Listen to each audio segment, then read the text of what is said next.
Diam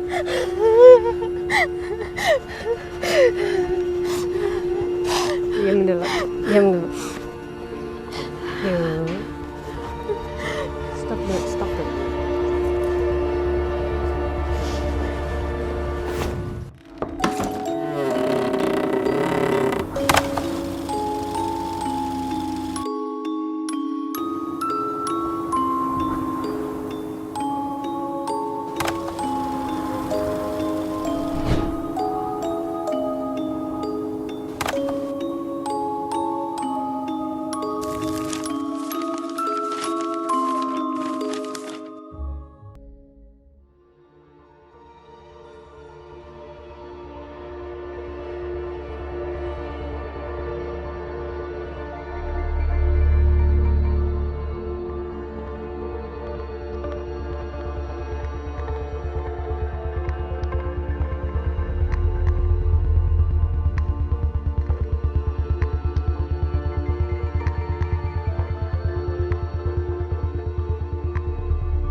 Bismillahirrahmanirrahim. Assalamualaikum warahmatullahi wabarakatuh. Nah, kali ini masih dengan tema Jogja, yang dimana kita masih merangkai sejarah-sejarah yang ada ketika waktu peradaban Mataram Islam. Nah, kebetulan aku sedang berada di tempat Ki Ageng Mangir, yang dimana memang yang terkenal ceritanya bahwa Ki Ageng Mangir adalah menantu dari Panembahan Senopati dan pernah terjadi perselisihan di antara mereka. Jadi Ki Ageng Mangir ini masih dikatakan bahwa mantu, kalau misalkan seperti tadi yang aku katakan, bahwa dia juga dikatakan sebagai pengkhianat dari kerajaan Mataram Islam. Nah, aku tidak sendiri, saking ngeblanknya aku tidak sendiri, bahwa aku selalu ditemenin oleh Mbak Intan dari jurnal Intan Indigo. Ya, baru opening udah nangis nih, Mbak. Tangannya udah gatel ya? Iya. Ya. Gimana nih? Ini antara saya mau ketawa, mau nangis, atau mau apa ini, Mbak? Jadi masih bisa ditahan, Mbak? Insya Allah, setengah-setengah tapi nih. Gimana ya, saya juga agak ngeblank ini. Dilepas aja, Mbak. Lepas aja, Mbak. Jadi mungkin sambilan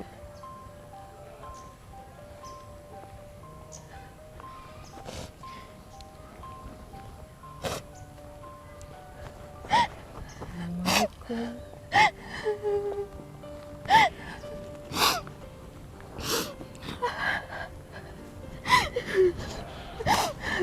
Boleh cerita sebentar?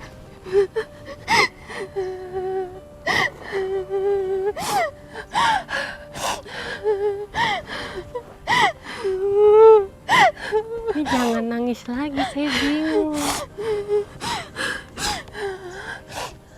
Ini pembayun ya?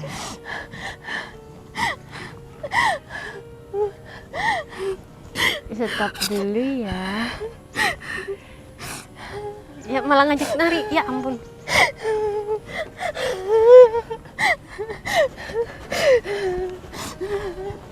Diam dulu, diam dulu. Yuk. Stop dulu, stop dulu.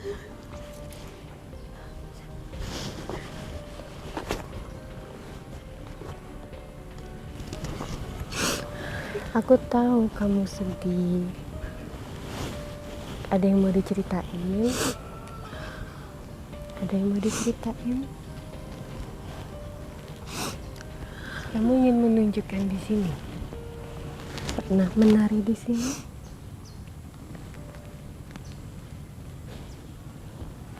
Senang menari di sini? Pernah menjadi di sana? Tapi kalau senang kenapa menangis?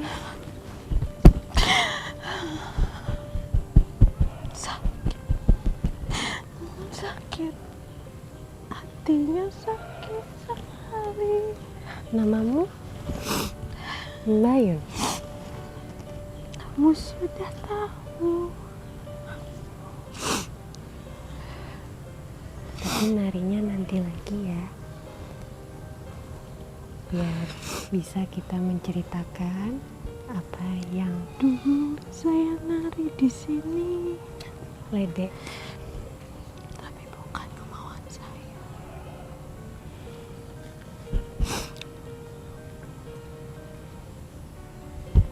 Bukan kemauan kamu.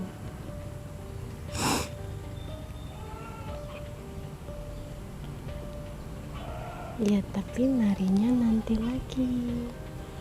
Gimana kalau kesempatan buat kita untuk ceritain apa yang pernah ada di sini?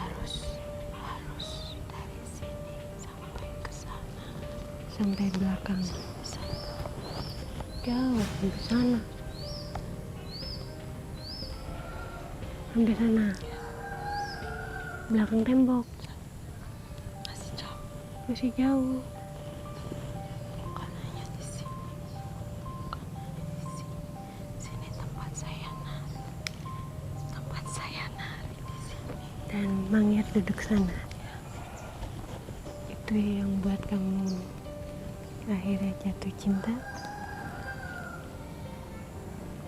Ya udah, nanti diceritain lagi gimana. Tunggu di sana. Iya, tunggu sana. Harus ke sana ya. Iya, ke sana. Ya. Sana ya. Tunggu sana ya. Jangan nangis lagi. Nanti kalau nangis lagi. Menunggu di sini orang-orang seperti anak ini sudah saya nantikan. Anak ini sudah saya nantikan ada di sini. Ya udah. Sekarang keluar dulu ya. Biar bisa kita berbagi ceritanya. Saya tunggu di sana. Di sana. Oke.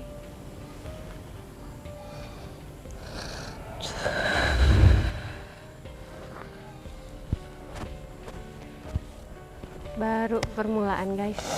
Betul. Oke, baru permulaan, ternyata memang mohon maaf Tiba-tiba nari. Tidak bisa ditahan. lagi. Jadi yang masuk ke Mbak Intan, beliau adalah yang menjadi penari gitu kan. Di sini adalah Retno Pembayun Retno ya, Mbak? Pembayun, yang biasanya memang sering, kalau misalkan kita ke seperti di video sebelumnya di Kota Gede, karena yang pernah dilihat Mbak Intan juga kecilnya bagaimana, dan juga mungkin ada beberapa kali juga sih Mbak untuk Iya. nyapa aku atau apa, cuman memang ya begitulah kalau Iya. saya. Gitu. Oke, di belakang ini, di tempat ini, tempatnya Ki Ageng Mangir yang dimana udah turun temurun Mbak. Dalam arti kata Ki Ageng Mangir 1, 2, 3, 4. Nah, yang keempat inilah yang memang ceritanya itu mungkin terputus atau tertutup sejarahnya. Iya. Karena Ki Ageng Mangir 4 yang mungkin namanya aku belum tahu siapa, cuman memang disebutnya adalah Ki Ageng Mangir Wonoboyo yang Iya. keempat. Oh, nama aslinya ini Mbak Bagus Wonoboyo. Bagus Wonoboyo Iya. ya. Jadi dia ini yang menikah dengan Pembayun karena Pembayun itu datang ke sini karena politik, dalam arti kata politik. Dan itulah yang membuat perpecahan dan pertarungan dengan Mataram Islam. Kalau menurut sejarahnya juga Mbak, sebelum sejarahnya mendingan kita sambil mungkin berkeliling. Jalan lebih. Kalau nggak habis ceritanya di sini. Iya. Gitu. Kita mungkin berkeliling sebelah sana. Iya.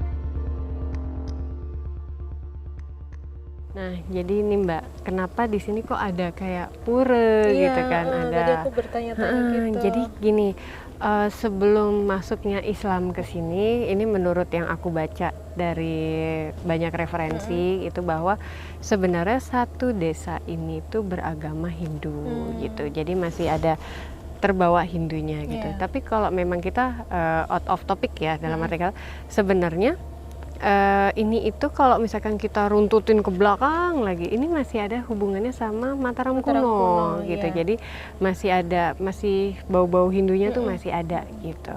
Nah, jadi waktu pertama kali datang itu adalah Ki Ageng Mangir I, lalu kedua, ketiga, dan keempat gitu. Jadi memang Ki Ageng Mangir 1, 2, 3, 4 ini adalah penyebar agama Islam gitu kan. Nah, jadi Ki Ageng Mangir tidak pernah memaksakan untuk warga sekitar sini dahulu itu untuk menjadi agama Islam. Iya. Itu nggak pernah memaksakan gitu. Jadi memang beliau ini ya udah kalau mau masuk monggo, nggak ya udah gitu. Cuman disinilah tempat mungkin puranya atau apa, karena masih ada Linggayoninya Mbak. Iya, Masih di belakang ya, Mbak? belakang. Dan untuk penyebaran agama itu, kalau penyebaran agama Islam itu dulu namanya apa ya, kayak musola. Jadi mereka untuk berceramah atau apa, bukan musola, saung, pokoknya ada saung kecil di belakang. Nanti pasti nanti kita akan ke belakang ke sana gitu kan, karena tadi juga beliau yang pembayun itu kan nyuruh untuk ke belakang, nunjuk ke sana. Sebenarnya kalau misalkan diruntutin lagi, ini satu desa, Mbak. Iya, kayaknya tadi Besar. dikasih gambaran lebih luas tuh, Mbak. Masih ke sana terus. Masih, iya, dan memang ada penghubungnya juga, ada sungai itu masih gitu. Dan sungainya juga sampai sekarang tuh masih ada, Mbak, gitu. Nah, untuk Ki Ageng Mangir 1, 2, 3, dan 4 ini sebenarnya masih ada trah dari Brawijaya 5. Gitu, masih ada trah Brawijaya kelima. Nah, akhirnya kalau misalkan diurut-urut lagi Mbak, bahwa Ki Ageng Mangir 1, 2, 3, 4 ini sempat ada, aku lupa Ki Ageng Mangir keberapa gitu, ada pernikahan dengan Cirebon ada, lalu dengan Pajajaran pun ada. Jadi sampai keempat tuh kayak lengkap gitu lah Mbak. Jadi Jawa Barat, terus Cirebon itu perbatasan itu ada, bahkan sampai ke Yogyakarta yang keempat. Berarti bisa dibilang di sini tuh titik awalnya dari peradaban di Nusantara. Aku dapatnya itu. Oh, Jadi, bisa jadi sih Mbak. Di sini tuh kayak awalnya dari peradaban di Nusantara. Dari sini. Cuma memang yang kita rasakan kalau misalkan di sini sebelum ada pertempuran atau apa, rasanya balik lagi bahwa rasanya itu kekeluargaan, rasanya tidak pernah memaksa. Pokoknya ya udah kamu mau apa, ya udah kamu jalani apa yang kamu mau. Kalau kamu mau ikut kami ya boleh kayak gitu. Jadi masih ada kerukunan di sini. Awalnya memang adem ayem ya Mbak. Tapi sampai aku dikasihnya dari awal mulanya adem ayem, terus kesininya kok jadi ada rada, politik. Jadi ada politik yang tanda kutip lah gitu. Jadi mungkin itulah sebabnya tadi kenapa mungkin Roro Pembayun itu masuk. Nah, itulah nanti akan ada ceritanya gitu. Nah, berdirinya kita di sini tuh memang ya itu tadi ada pura di belakang, terus masih ada Linggayoninya. Karena di sini mungkin tempat beribadahnya, Mbak. Gitu. Dan memang sampai sekarang mungkin juga masih dipakai orang beribadah umat Hindu. Kayaknya masih gitu. Jadi mungkin kita nggak berlama-lama di sini juga, karena aku ngerasa ada yang datang, dalam arti kata datang mau beribadah yang dulunya gitu. Situ ramai Mbak. Aku dari tadi gini, orang bukan ya. Soalnya Makanya gelap. jadi ada yang dari tim aku juga mengatakan yakin mau naik gitu kan. Dimana aku kan orangnya nggak mau naik gitu, mau naik. Iya, gitu. karena udah datang kan Mbak. Kan lebih baik tuntasi. Benar gitu. Jadi mungkin kita sebentar aja di sini.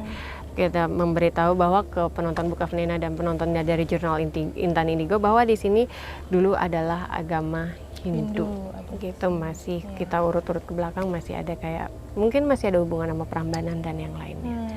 Gitu. Mungkin kita akan menyelusuri ke belakang, menuntaskan apa yang tadi menjadi misteri dari Pembayun itu sendiri. Gitu. Oke, Mbak, kita bisa turun ke bawah.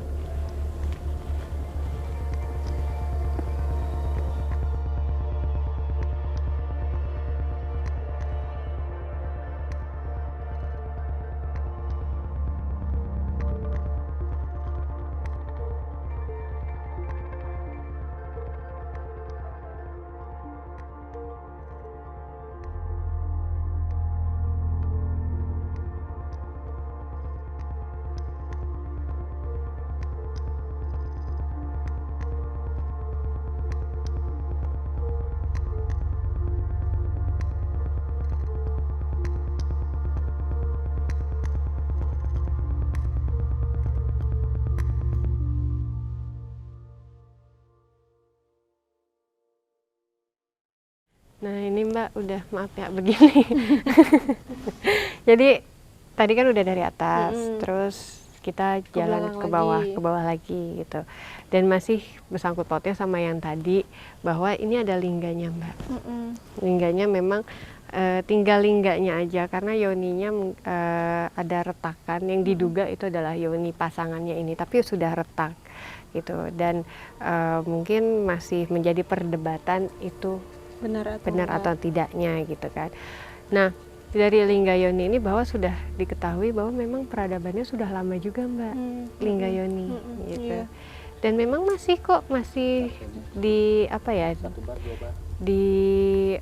masih untuk beribadah gitu. Iya. Dan memang ya tadi aku bilang warga yang beragama Hindu datang ke sini untuk beribadah gitu. Mungkin itu penjelasan singkatnya. Mungkin kita bisa langsung, ini kan kita menjelaskan bahwa dulunya di tempat ini kan Hindu pertama kali gitu kan, dan memang masih ada hubungannya dengan candi-candi yang mungkin pernah kita temui di Jogja gitu kan. Masih ada sangkut pautannya juga sama Mataram kuno. Itu kalau masih kita mau bahas lagi ke belakang lagi gitu, masih peradabannya ditarik lagi ke belakang. Sampai pada akhirnya seperti tadi yang aku bilang bahwa di tempat ini sudah turun temurun gitu. Jadi Ki Ageng Mangir 1, 2, 3, 4 gitu. Dan beliau-beliau ini juga menikahnya bukan hanya dengan satu daerah Mbak. Berarti ada yang dari Cirebon, ada yang dari Pajajaran, sampai yang keempat mungkin yang akan kita bahas yang paling terakhir kali Mbak, yang keempat, karena mungkin itu yang agak menyesakkan jiwa gitu, karena kisah cintanya yang begitu gitu kan. Ini kita ngomong di sini ada yang ini Mbak, tinggi banget, lihat nggak di situ? Lihat gitu, makanya dari tadi saya agak kesana. Yang apa sih, kan tempat ini kan selektif ya Mbak. Jadi sosok satu ini tuh yang kayak ngawasin. Kita ngomong apa gitu. Karena harus pas porsinya. Jadi aku juga makanya dari tadi agak mikir gitu. Karena maklum mungkin yang udah tahu Nena seperti apa, orangnya ceplas-ceplas, jadi harus lebih dikontrol. Nggak boleh lebih, nggak boleh kurang. Gitu. Karena sudah semakin mungkin agak-agak ada yang mulai menarik-narik, gabung. Jadi mungkin kita bisa untuk menuntaskan dari kisah cintanya Pembayun, karena mungkin ini di balik sejarah ini ada kisah cinta yang perlu kita ungkap. Gitu. Mari kita pindah ke belakang yang dimana Ki Ageng Mangir 1, 2, 3, 4 dan terutama yang keempat, kalau misalkan untuk memimpin sebuah ceramah atau apa, nanti kita akan telusuri ke sana dan juga ada petilasannya di sana. Mari kita ke sana.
Ya kita udah nyampe di petilasan dari Ki Ageng Mangir, yang dimana beliau, kalau misalkan mungkin kalian menonton di channel YouTube-nya Book of Nena yang sebelumnya, itu ada tempat di mana Panembahan Senopati kalau mau sholat atau apa duduk di situ. Dan ternyata Ki Ageng Mangir juga punya tempat yang hampir sama seperti itu, cuman beda tempat aja dia di sini. Dan memang jadi kita melanjutkan kisah yang tadi di awal sebelum opening, bahwa Pembayun pun menari itu sampai juga di sini gitu. Dan perjalanannya dia itu begitu panjang dari tempat Kota Gede sampai sini itu dengan para adipatinya, karena mereka itu ditugaskan dalam kata politik, yang dimana dahulunya di sini itu belum ada kekuasaan, belum ada yang memerintah siapa, tetapi hanya Ki Ageng Mangir 1, 2, 3, dan 4 ini menyebarkan agama Islam gitu. Dan pada akhirnya saat keempat timbul mulai perselisihan dan Panembahan Senopati mengutus anaknya, yaitu adalah Roro Pembayun, Retno Pembayun, maaf itu anak Hamengkubuwono ke-10, Retno Pembayun menjadi namanya Lara Kasihan, nama samarannya gitu. Dan untuk menari, untuk memikat, sebenarnya memikat hati dari Ki Ageng Mangir Wonoboyo yang keempat, tapi ternyata itu berbalik. Jadi Pembayun akhirnya mencintai Ki Ageng Mangir gitu. Terbawa suasana juga di saat itu gitu. Karena memang tujuannya adalah menurut cerita yang beredar juga, dan menurut apa yang aku rasakan dan apa yang aku menjadi kilas balik itu terasa, Mbak. Dan hampir sama dengan literatur yang ada di sejarah-sejarah, bahwa memang Panembahan Senopati itu ingin mengambil tanah ini. Di sini kuat banget ya, Mbak. Kuat banget di sini. Gitu, coba Mbak Intan dilanjutin. Ini nahan lagi nih, Mbak. Jadi kayak tadi turun dari yang tadi di atas, Mbak Nana mau ke Lingga ya. Itu tiba-tiba ada bau wangi, dan itu Pembayun ada kayak yang masih nuntun Retno Pembayun, selalu komplain harus namanya lengkap Retno Pembayun. Itu harus beliaunya nuntun ke sini. Nah, saat di sini nih masuk di situ, Mbak, itu kayak ada terpaan angin dingin. Dingin banget gitu, terpaan angin positif sih, Mbak. Tapi saat di sini itu kayak ditempel lagi aku. Dan yang aku rasain Retno Pembayun itu tidak sendiri, tetapi dengan dayang-dayangnya. Dan itulah yang sampai mungkin nanti kita mungkin bisa berkunjung juga, bahwa yang mengikuti dia juga salah satu dari pengasuhnya gitu. Jadi dia nggak sendiri. Dari tadi juga aku juga iya, kayak gimana sih, kayak rame. Terus ya benar kalau Mbak Nana bilang kayak ada dayang-dayangnya. Kita sama-sama kupingnya dikasih suara-suara, ada dayang-dayangnya banyak, terus kayak ada yang laki-lakinya yang main musiknya, apa ya, tapi pakai item-item gitu, Mbak. Jadi iya, yang main, yang nabuh musiknya, gamelan. Nah, iya, gamelannya. Makanya aku yang keluar nabuh, kata-kata nabuh gamelan yang mainin musik itu. Jadi memang izin ya, maksudnya beliau ini siapa namanya, Retno Pembayun ini menari dengan lihai, dalam arti kata lentik jari-jarinya itu mengundang untuk agar laki-laki terbawa suasana itu, dan memang tujuannya adalah untuk ke Mangir, Ki Ageng Mangir. Memang narinya menggoda sih, iya. Dan banyak laki-laki, nggak hanya Ki Ageng Mangir yang tergoda, tapi banyak laki-laki yang tertarik, ya, karena memang sebelumnya mungkin nanti akan saya ceritakan lengkap kenapa dia bisa tergoda dan kenapa dia bisa cantik dan memiliki aura yang terang gitu. Pastinya nanti akan ada video selanjutnya. Tidak aku ceritakan semuanya di sini. Ini gitu. Masih ada bunga itu artinya masih sering dikunjungi gitu. Cuman ada pesan yang baru sampai, jangan dipakai untuk hal yang lain. Karena banyak yang setiap tempat yang kayak gini banyak meminta-minta yang hal yang lain gitu. Banyak. Dan untuk tempat ini mungkin yang kalian lihat hanya segini aja gitu, tapi sebenarnya aslinya luas. Dan ini sebenarnya saksi bisu loh Mbak. Pohon ya. Pohon.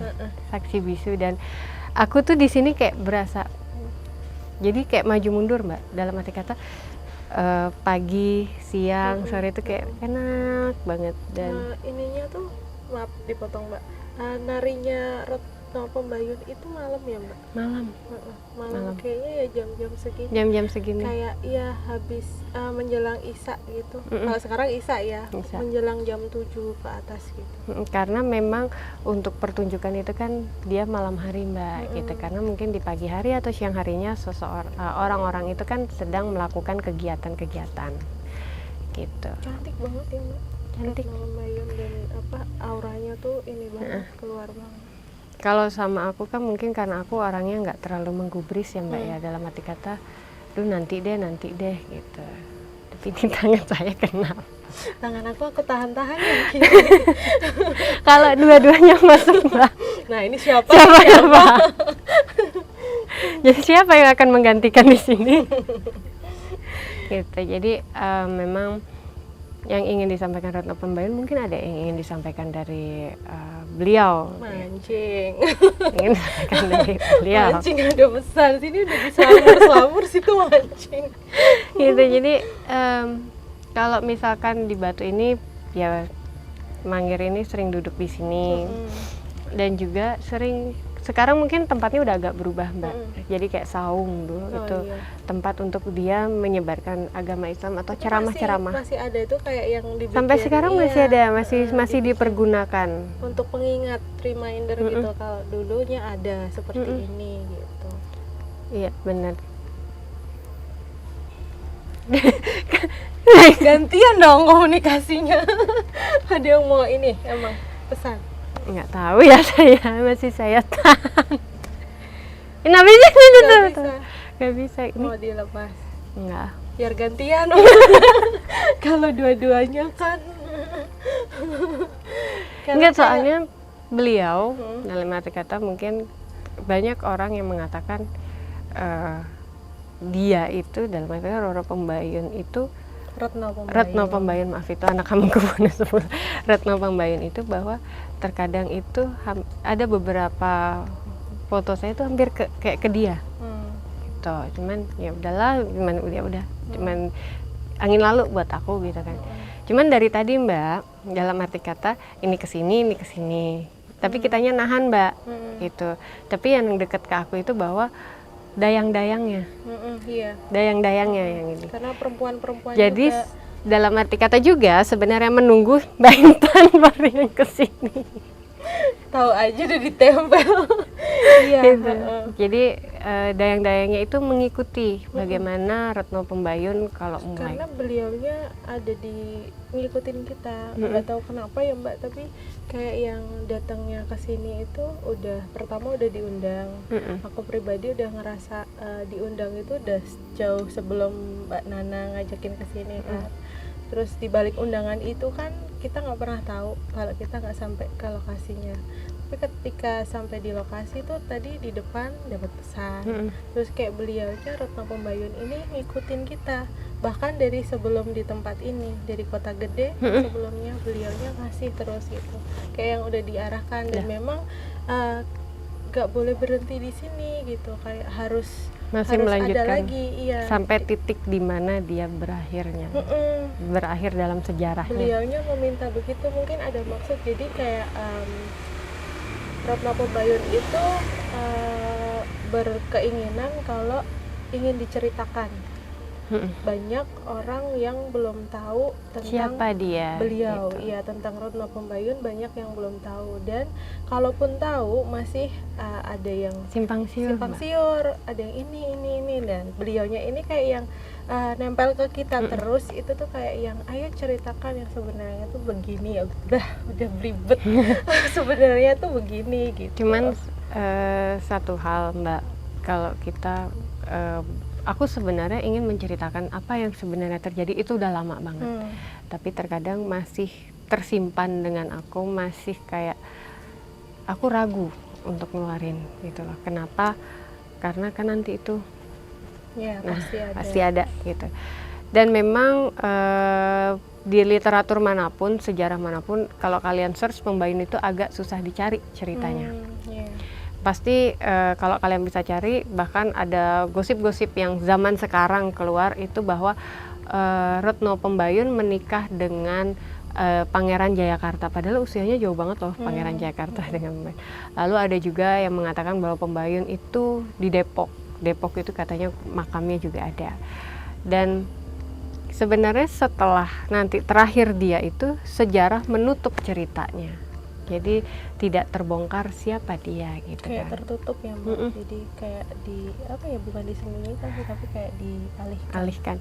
Dan yang perlu kalian tahu juga bahwa Retno Pembayun ini sebenarnya harusnya bertahta.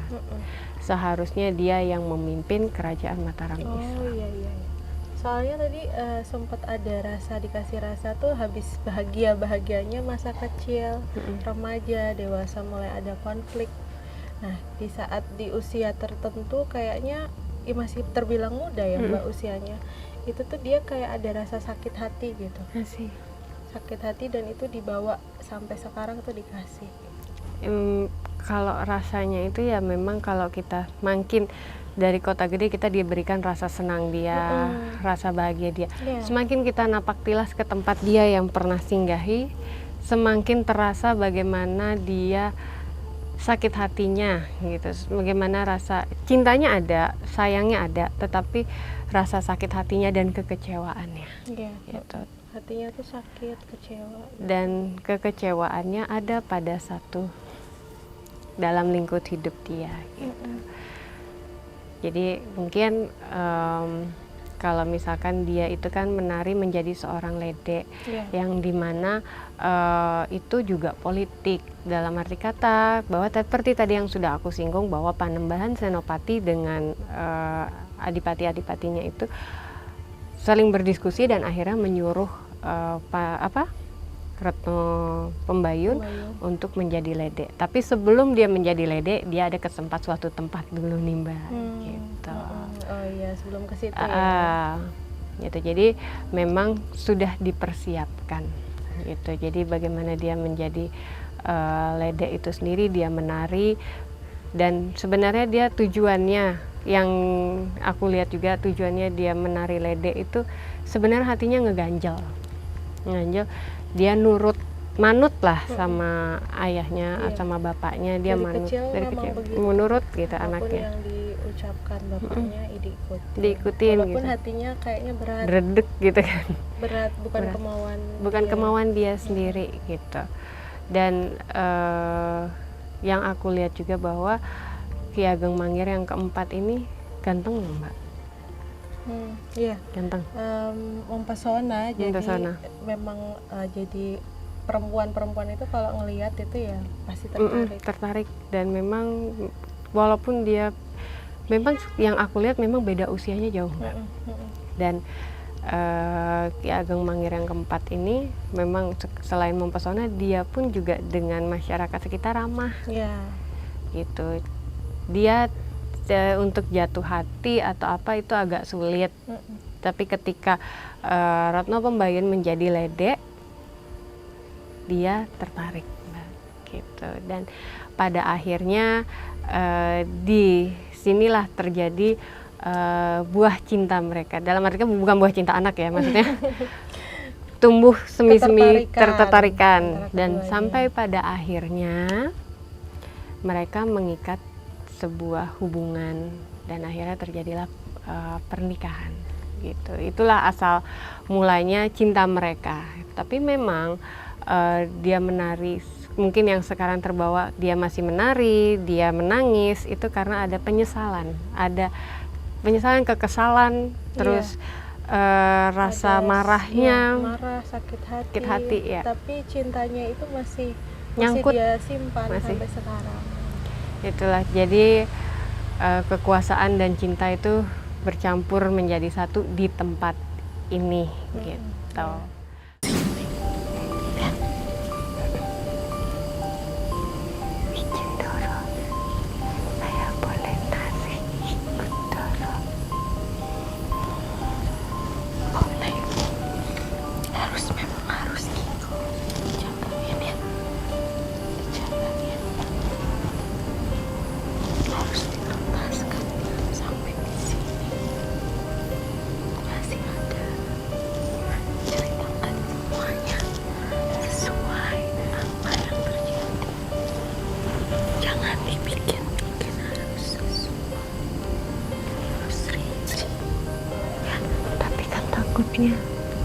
Keraton.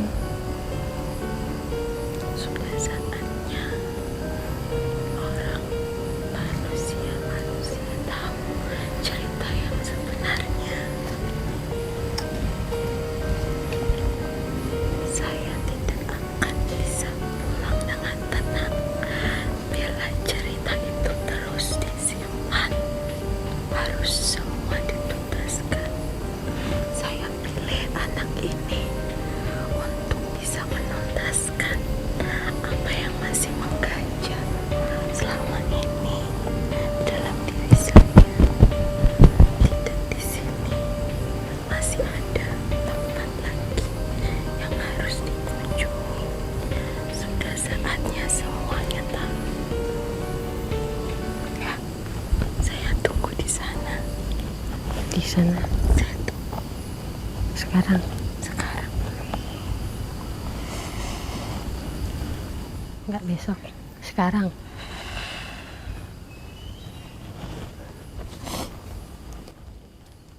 Ternyata masih on loh kameranya. Ya, berarti kita harus masih menuntaskan apa yang masih menjadi misteri dari kisah cinta dan juga kekuasaan dari Pembayun serta Ki Ageng Mangir yang keempat. Bagaimana kisahnya bakal akan ada terus di eksklusif Jogja, bagaimana Mataram Islam berkembangnya juga. Sekian juga, jangan lupa kalian subscribe YouTube-nya Jurnal Intan Indigo, serta jangan lupa juga subscribe Book of Nina. Buat kalian semuanya, terus pantengin karena bakal akan ada kelanjutan-kelanjutan ceritanya dari eksklusif Jogja ini. Bagaimana keseruannya? Saksikan terus Book of Nina, jangan lupa subscribe, like, share, dan komen. See you!